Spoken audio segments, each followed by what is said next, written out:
ले मेरे मार्गदर्शन यही आप करवाते देखो हैं। भाई, हम आपको ये नहीं कहते कि आप मंगलवार को बंधनवार लेकर हनुमान जी के मंदिर जाएं, वहां चढ़ाएं, हम नहीं कह रहे। हम ये नहीं कह रहे कि आप उन सिद्धियों की जैसे प्राप्ति की जाती है।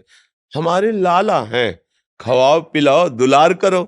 देखो अभी हनुमान जी राजी हो जाते हैं कि ले, इनको रामचरित्र अच्छा लगता है, भगवान की चर्चा सुनाओ, इनको सिया राम नाम कीर्तन सुनाओ, अपने भाव से मगन। हम कोई साधारण सबकी सुनोगे तो पागल हो जाओगे।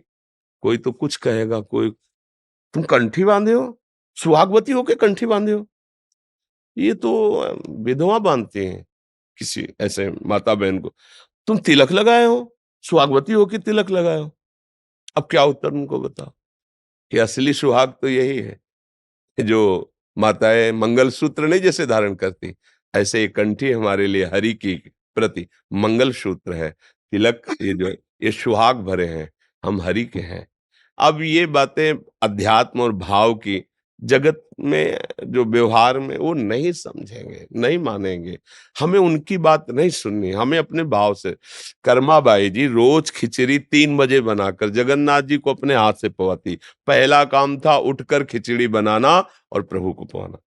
एक दिन सुबह स्नान करने जा रही थी, सूर्योदय हो गया था, तो एक संत भगवान मिले। तो उनका कर्माबाई सूर्योदय हो गया, तुम भगत हो, अब स्नान करने जा रहे हो, जल्दी जगा करो।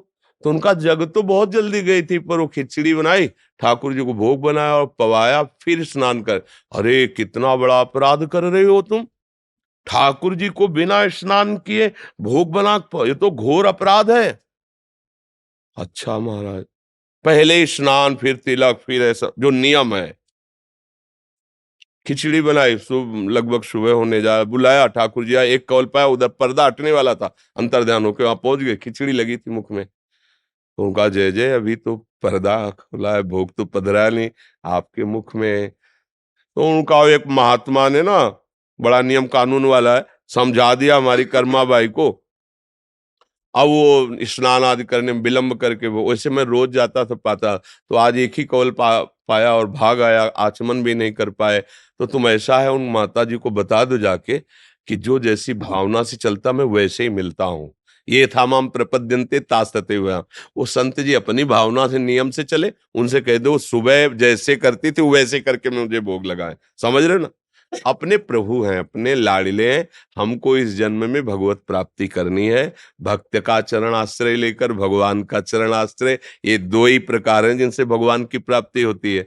तो आप चाहे प्रभु मान लो, चाहे महान भक्त मान लो, चाहे उनको अपना पुत्र मान लो। जब भगवान को पुत्र माना तो देखो अखिल लोकों का पिता नंद भवन में घुटने के बल चल रहा है नहीं? अयोध्या नरेश महाराज चक्रवर्ती सम्राट दशरथ जी के आंगन में रुंझुन रुंझुन करते हुए डोला कौन? अखिल लोकों का माता पिता स्वयं वो है। तो हमें लगता है कि यदि हमारी आसक्ति है और हम भावपूर्वक कर रहे हैं, तो हम किसी ब्रह्मचारी की सेवा नहीं कर रहे, किसी सिद्धि प्राप्ति के लिए नहीं कर रहे, हम अपने पुत्र की कर रहे हैं, हम अपने प्रभु की कर रहे हैं, हम अपने लाडिले की कर रहे हैं। कहीं कुछ बिगड़ने वाला नहीं, भाव से करो। ये शरीर वास्तविक नहीं है, उपासना वास्तविक है। ये आज है कल नहीं रहेगा। आप अपने अंदर भाव हटाओ, मैं स्त्री हूं, मैं पुरुष हूं, अभी शुद्ध अध्यात्म जागृत। पर ये साधारण बातें नहीं हैं। तो साधारण लोगों की बातें सुनोगे तो फिर यही सब बातें आएगी। अपने को उपासना करनी, आप भाव से रहो। जहां हनुमान जी वहां सियाराम जी है, क्योंकि बिना हनुमान जी सियाराम के रह नहीं सकते। तो जब भोग लगाओ तो वही भाव करो, सियाराम जी विराजमान। अच्छा मान लो कोई कह रहा है हनुमान जी को स्त्री की सेवा नहीं करनी चाहिए, तो सियाराम जी की करनी चाहिए? हाँ करनी चाहिए। तो हनुमान जी कहाँ बैठे हैं? उनके चरणों में बैठे हैं ना, है ना? भोग लगेगा तो हनुमान जी को हटा दोगे क्या? स्नान कराओगे तो हनुमान जी को हटा दोगे क्या? वो तो पूरी छवि में वहीं बैठे हैं। छवि हो या राम दरबार हो, जहां राम दरबार है वहां बैठे महाराज हनुमान जी चरणों के पास। तो समझो, कहीं ऐसा हो सकता है क्या? तो इसलिए हाँ, हम ये नहीं कहते कि आप बंधनवार लेकर जाओ और हनुमान जी के मंदिर में जाके बंधन, हम ऐसा नहीं कहते।